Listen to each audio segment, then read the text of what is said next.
Ito na nga eh, binibilisan na eh.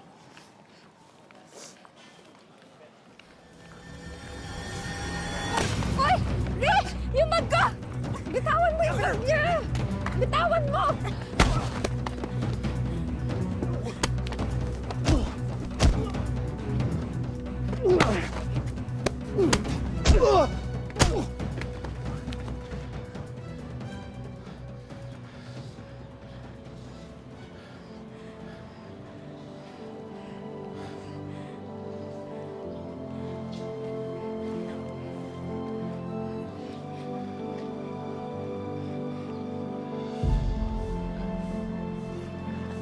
Mag-ingat ka next time. Thank you po. Hanggang hindi mo hinihiwalayan yung asawa mo na yan, hindi kita mapapatawad. Kayo anak ni Ivy Tan, di ba? Opo. Ako po yung anak niyong dalawa.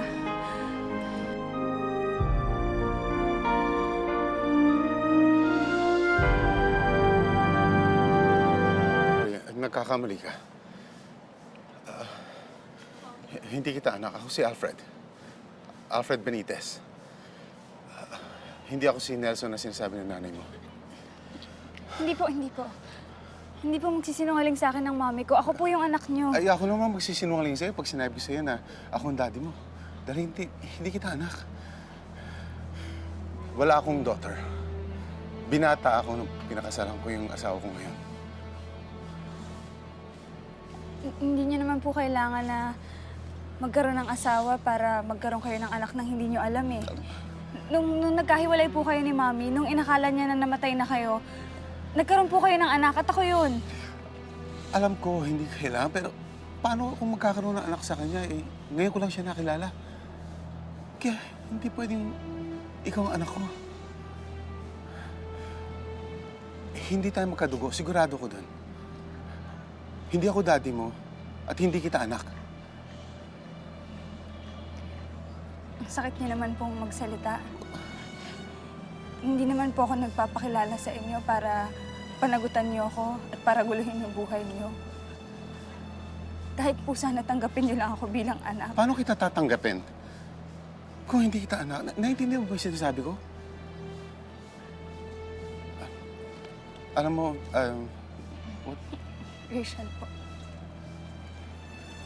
alam mo, Rachel, naawa ko sa'yo eh.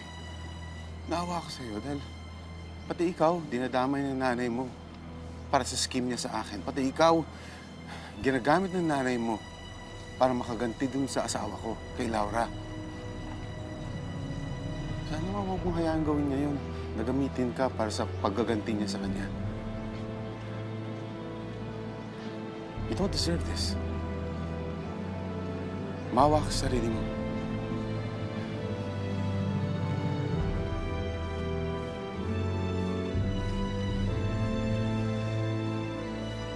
Rich, okay ka lang?